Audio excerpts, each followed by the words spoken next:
Don Juan, in his training, in his early training, Don Juan Matus, in his earliest training, had to dress as a woman for 2 years and disguise himself as a woman and never, ever be found out. If he was ever found out, he had to start the 2 years over. Just to prove that he had the capacity to disguise himself. Just to have that energy of being able to be male or female. To know that that's not something that's separate from you, but that you have that.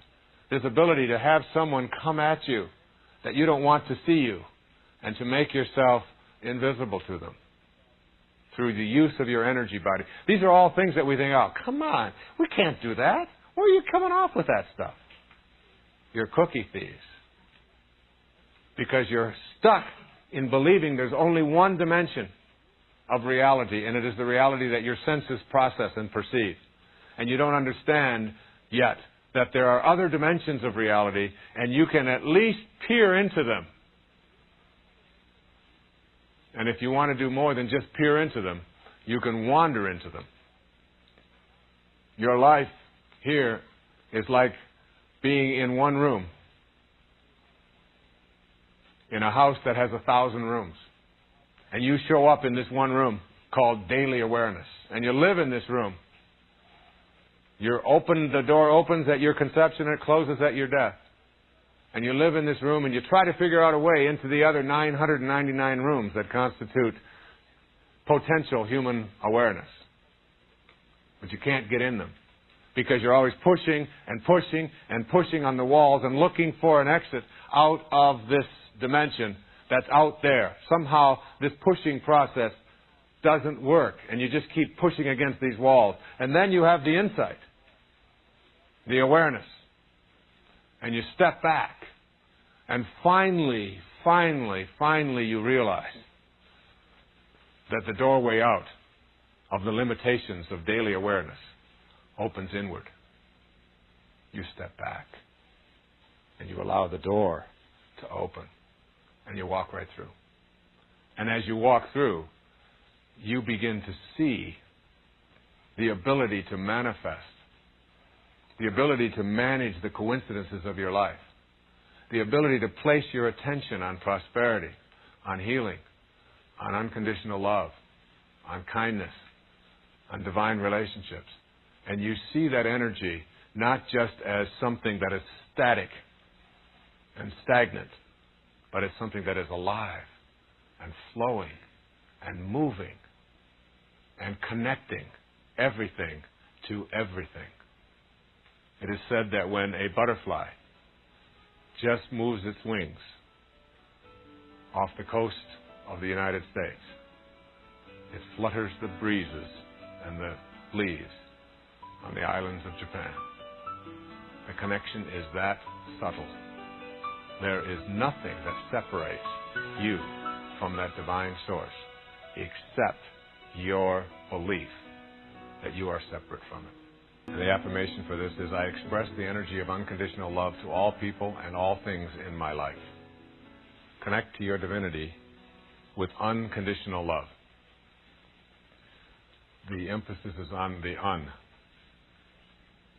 There are no conditions. That the force that we're speaking about here in this program is the force of love. Another word for God is love. Another word for this divine energy, this universal intelligence, is love. Love is the glue that holds everything together. It's the energy within every cell that allows it to stay in place. If you take an electron microscope and you artificially begin to manipulate the electrons inside of an atom, and you align a certain number of them, when you reach a certain critical mass number, 1/3, 1/10, whatever that number might be, all of a sudden, all the rest of those electrons within that atom automatically align.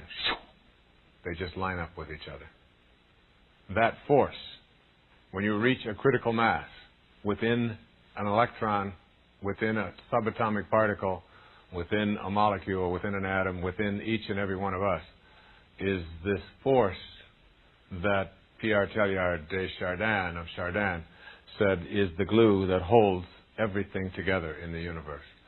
And being able to do your manifesting requires this kind of commitment to this. I think the most beautiful passage in the entire New Testament is Corinthians 13. I'd like to share it with you. It's something that I read every day. I use it in my talks most of the time. And it really is reflective of how important this principle is. It says these words, "If I speak in the tongues of men and of angels, but have not love, I am only a resounding gong or a clanging cymbal. If I have the gift of prophecy and I can fathom all mysteries and all knowledge, and if I have a faith that can move mountains, but have not love, I am nothing. If I give all I possess to the poor and surrender my body to the flames, but have not love, I gain nothing. Love is patient. Love is kind. It does not envy. It does not boast. It is not proud. It is not rude. It is not self-seeking. It is not easily angered. It keeps no record of wrong. Love does not delight in evil, but rejoices with the truth. It always protects, always trusts, always hopes, always perseveres. Love never fails. But where there are prophecies, they will cease. Where there are tongues, they will be stilled. Where there is knowledge, it will pass away. For we know in part, and we prophesy in part. But when perfection comes, the imperfect disappears." When I was a child, I talked like a child. I thought like a child. I reasoned like a child. When I became a man, I put childish ways behind me. Now we see but a poor reflection as in a mirror. Then we shall see face to face. Now I know in part. Then I shall know fully, even as I am fully known. And now these three remain: faith, hope, and love. But the greatest of these is love. It seemed to me, as I was writing Manifest Your Destiny, and as I was preparing myself for this program, that it would be impossible to not include the necessity of experiencing unconditional love, even if you just did it for a day, in order to be able to understand its relationship to manifesting.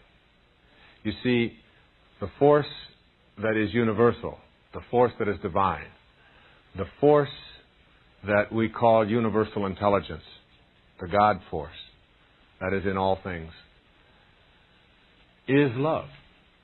Which means that you, when you remove yourself from love, remove yourself from the God force, from God, from this divine energy. So that thoughts that you have that take you away from love, thoughts of judgment, remember, it does not judge. It does not keep record of wrongs. It bears no anger, no hatred. This is a very tough thing for those of us who are rooted in the physical domain. To begin to practice this idea of living unconditional love in our lives. It requires removing judgment from ourselves. The thing that is the source of most difficulties in most relationships is this statement that if only you were more like me, then we would be getting along a whole lot better right now. See, if what you think about is what expands, and what you're thinking about is what's missing or what's wrong or what you don't like or what is evil or what is bad in another person, then the relationship has to take that tact, that road, that path. It has to. Because what you think about is what expands. As you think, so shall you be. If you're thinking about what you don't like, then what you don't like is what will expand. So it really requires, if you want to be able to manifest love in your life, or loving relationships in your life, or peace in your life, you have to shift your thoughts to unconditional love. Even when people are behaving in ways toward us that we find offensive.